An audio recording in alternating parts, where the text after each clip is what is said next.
శ్రీమాత్రే నమ. జయ గురు దత్తాత్రేయ నమ. ఈ వీడియోలో మనం వృశ్చిక రాశి వారికి జూన్ 7వ తారీఖు నుంచి 13వ తారీఖు మధ్యలో జరగబోయే వార ఫలాలు పరిశీలించినప్పుడు ప్రధానంగా కుజుడు 6వ స్థాన సంచారం. ఇది శత్రువులపై విజయాన్ని తీసుకొస్తుంది. ఎవరైతే స్థిరాస్తి వ్యాపారంలో ఉంటారో లేదా క్రీడా రంగంలో ఉంటారో లేదా పోలీస్ డిపార్ట్మెంటు, ఎక్సైజ్ డిపార్ట్మెంటు మొదలగు వృత్తుల్లో ఉన్న వాళ్ళకి సంపూర్ణ విజయం అన్నది రావడం జరుగుతుంది. ఎటువంటి గొప్ప పోటీలో అయినా విజయం సాధించడం జరుగుతూ ఉంటుంది. అంటే మీతో ఎవరు పోటీ పడినా వారికే నష్టం అన్నట్టుగా ఈ 6వ స్థానంలో కుజుడు మిమ్మల్ని విజయం వైపు, సక్సెస్ వైపు తీసుకువెళ్ళడం జరుగుతూ ఉంటుంది.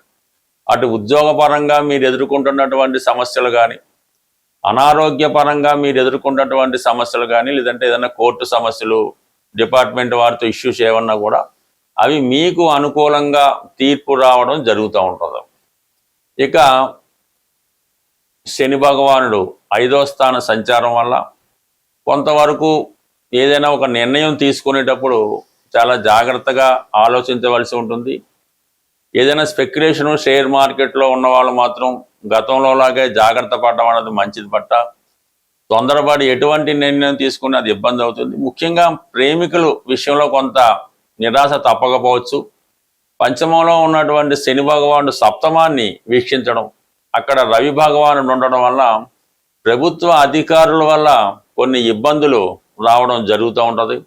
వివాహ ప్రయత్నాలు లాంటివి వాయిదా పడే అవకాశం ఉంది. సో ఏదైనా ఈ వృశ్చిక రాశి వారికి పంచమ స్థానంలో శని ఉన్నంత వరకు అది వివాహ విషయంలో వివాహ ప్రయత్నాలు ఆలస్యమవుతుంటాయి. కుదిరిన పెళ్లి సంబంధాలు కూడా ఏదో విధంగా వెనక్కిపోవడం జరుగుతూ ఉంటుంది. అలాగే ఎవరైనా ఇష్టపడ్డవారు, పరస్పరం ప్రేమికులు లాంటి వాళ్ళకి ఏదో విధంగా నిరాశ ఎదురవ్వడం జరుగుతూ ఉంటుంది. వారి వల్ల వారిద్దరి మధ్య టెంపరీ ఎడబాటు లాంటివి కూడా రావడం జరుగుతూ ఉంటుంది. సో ఇవన్నీ ఒక విధంగా పక్కన పెడితే ప్రస్తుతం భాగ్యస్థానంలో గురుగ్రహ సంచారం జీవితంలో గతంలో చేయని పొరపాట్ల నుంచి బయటపడవేయడం జరుగుతూ ఉంటుంది. మంచి సంస్కారవంతులుగా ఉంటారు. చిన్న చిన్న బలహీనతల నుంచి బయటపడి మీ జీవితాన్ని మీరు సంస్కరించుకునే ప్రయత్నం అన్నది చాలా వరకు జరిగే అవకాశం ఉన్నది.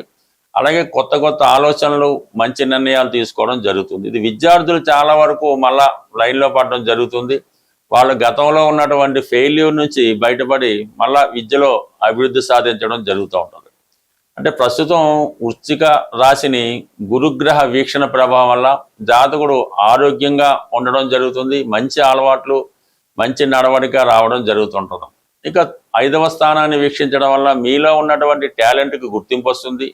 అలాగే పిల్లల విషయంలో మీరు ఇంతవరకు ఎదుర్కొన్నటువంటి ఆందోళన కొంతవరకు తగ్గుతుంది. అంటే వాళ్ళ విద్య విషయంలో కానీ, వారి పెళ్ళిళ్ళ విషయంలో కానీ, వారి భవిష్యత్తు కోసం మీరు ఏదైతే ప్రస్తుతం విచారంతో, బాధతో ఉన్నారో కొంత పరిష్కారం, ఒక మార్గం కనబడుతుంటుంది. అలాగే పిల్లల అభివృద్ధి మీకు కొంత అనుకూలత ఏర్పడుతూ ఉంటుంది. అలాగే చాలా వరకు ఈ వృశ్చిక రాశి వారికి సంతానం డిలే అవుతూ జరుగుతుంది. ఈ మధ్యకాలంలో ఈ పంచమ స్థానంలో శని సంచారం, 4లో రాహు, ఈ 2 గ్రహాల ప్రభావం వల్ల ఏమవుతుందంటే ఈ పిల్లల విషయంలో డిలే అవుతుంది. అటువంటి వారు సంతానం కొరకు, అంటే కొత్తగా వివాహం జరిగిన దంపతులు సుమారుగా పెళ్ళై ఒక 6-7 సంవత్సరాలు అయినా కూడా సంతానం ఎవరికైతే కలగడం లేదో వారు ఈ సమయంలో సంతానం కొరకు చేసే ప్రయత్నాలు చాలా వరకు సక్సెస్ అయ్యే అవకాశం ఉంది. సహజంగా వృశ్చిక రాశి వారు ఈ పిల్లల విషయంలో ఎప్పుడు ఏదో ఆందోళన ఉండడం జరుగుతుంటుంది. కాబట్టి వీళ్ళు నిరంతరం సుబ్రహ్మణ్య స్వామిని పూజించుకోవడం వల్ల వృశ్చిక రాశి వారికి సంతాన పరంగా ఎదురైన సమస్యల నుంచి చాలా వరకు బయటపడడం జరుగుతుంది. సాధారణంగా ఈ గోచారంలో గ్రహాలు సంచరించినప్పుడు వారి యొక్క స్వక్షేత్రంలో కానీ, లేదంటే ఉచ్చక్షేత్రంలో కానీ, లేదంటే కొన్ని ప్రత్యేకమైనటువంటి స్టేటస్లు ఉంటాయి. ఉదాహరణకి దశమ స్థానంలోకి రవి, కుజులు వచ్చినప్పుడు దిగ్బలం పొందుతూ ఉంటారు.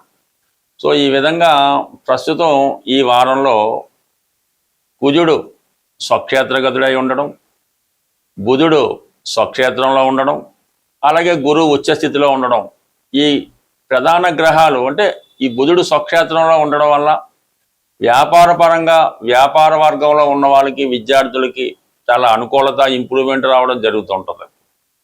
ఇక కుజుడి యొక్క బలం వల్ల సాధారణంగా కుజుడు జాతకంలో బలం ఉండడం వల్ల అది వ్యాపారం, స్థిరాస్తి వ్యాపారం కానీ, ఉద్యోగపరంగా ధైర్యంతో కూడుకున్నటువంటి వృత్తులు, ఈ యూనిఫారం వేసుకొని బాధ్యతాయుతంగా మెలిగేవారు, అలాగే డాక్టర్లు, ఇటువంటి వృత్తుల్లో ఉన్న వాళ్ళకి ఈ కుజుడు అనుకూలించడం జరుగుతూ ఉంది. గురుబలం ఉంటే ఇంకా గురువు ధనకారకుడు కాబట్టి విశేషంగా ధనం ఎక్కువగా రొటేషన్ పెరుగుతూ ఉంటుంది. అలాగే ఈ భక్తులు, పుణ్య కార్యక్రమాలు, దేవాలయాలు, దేవస్థానాలు విపరీతమైన రద్దీతో ఉండడం జరుగుతూ ఉంటుంది.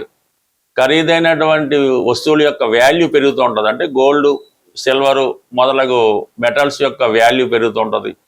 ఈ దేవతా విగ్రహాలకి వాల్యూ పెరుగుతూ ఉంటుంది. విద్యా సంస్థలు చాలా గొప్పగా రాణించడం జరుగుతూ ఉంటుంది. సో ఈ విధంగా ఈ 3 గ్రహాలు రాబోయే రోజుల్లో మంచి మనీ రొటేషన్ అయి ఆటోమేటిక్గా కొంత ప్రతి వాళ్ళు కూడా ఏదో ఒక వృత్తి లాంటిది ఏర్పడడం జరుగుతుంది. ఈ సమయంలో ఏదైనా పరిహారం అంటే ఎవరైతే భూమికి సంబంధించిన విషయాల్లో ఉంటారో వాళ్ళు హనుమాన్ పూజించుకోవడం, హనుమాన్ చాలీసా పారాయణ చేయడం, అలాగే మంగళవారం రోజు ఆంజనేయ స్వామి వారికి ఏదైనా తమలపాకులతో కానీ సింధూరంతో కానీ పూజించడం వలన వ్యక్తిగతంగా జీవితంలో పైకి రావాలనుకున్న వాళ్ళు రాణించడం జరుగుతూ ఉంటుంది.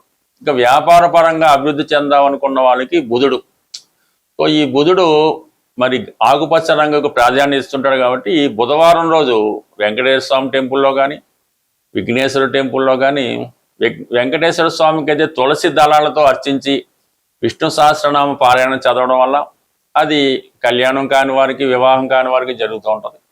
ఇక విద్యా విషయాల్లో, వ్యాపార విషయాల్లో గణపతికి బుధవారం రోజు గరికతో అర్చన చేసి అటుకులు నైవేద్యంగా పెట్టడం వల్ల విద్యార్థులు విపరీతంగా రాణించగలుగుతారు. వ్యాపార పరంగా కూడా బాగుంటుంది అన్నమాట. అలాగే గురుగ్రహం ఇప్పుడు బలంగా ఉన్నాడు కాబట్టి గురు అనుగ్రహం పొందాలంటే కంప్లీట్గా మీకు ఎవరైతే విద్య నేర్పుతారో ఆ గురువుని కానీ, తల్లిదండ్రులను కానీ అది పూజించవచ్చు, వాళ్ళని గౌరవించవచ్చు, వాళ్ళని సత్కరించవచ్చు. వారికి ఏ ఇబ్బంది లేకుండా తీర్చగలిగే స్తోమత ఉన్న వాళ్ళు తీర్చవచ్చు, లేనివారు వారికి కనీసం గురువారం రోజైనా వాళ్ళ అవసరాలకి ఏదో విధంగా సర్వీస్ చేయడం వల్ల, అలాగే ప్రధానంగా ఈ గురువు యొక్క సంకల్పం పొందాలంటే దక్షిణామూర్తి ఒకటి ఆలోచన. అంటే ఏదైనా ఒక్కొక్క గ్రహానికి ఒక్కొక్క దైవం, అలాగే వీళ్ళని పూజించడం వల్ల మన సమస్యలకి శాశ్వతంగా పరిష్కారం ఉంది. అంటే గోచారంలో చెప్పిన ఫలితాలు జరగాలంటే అది మీ జన్మ జాతకంలో కూడా ఆ ఫలితం ఉంటేనే గోచార ఫలితం మీకు ఇవ్వగలుగుతుంది. మీ జాతకంలో, జన్మ జాతకంలో లేని ఫలితం ఈ గోచారంలో వచ్చే గ్రహాలు మీకు ఇవ్వలేకపోతుంటాయి. అంటే ఈ గోచార ఫలితం ఏంటంటే మీ జాతకంలో ఉన్న ఫలితాలను అందించడమే, అది మంచి కానీ చెడు కానీ. సో ఇక సంపూర్ణంగా మీకు పూర్తి సమస్యలకు పరిష్కారం కావాలంటే మీ జన్మ జాతకం ఇంపార్టెంట్. దాని ప్రకారం ఎవరైనా జ్యోతిష్కులను చూపించి తగువేదండి పరిహారం, అంటే మీకు మీరు చేసుకునే పరిహారం మాత్రమే ఈ కలియుగంలో వర్కౌట్ అవుతుంది తప్ప మీ తరపున ఇంకెవరు పరిహారం చేసినా అది 100కి 100 ఉపయోగం అయితే ఉండదు. ఏదో 5% 10% ఉపయోగం ఉంటే ఉండొచ్చు. ఏదైనా మీ యొక్క సమస్యల్ని మీరే మీ వ్యక్తిగతంగా చేసుకుంటేనే ఆ సమస్యకి పరిష్కారం దొరుకుతుంది. స్వస్తి.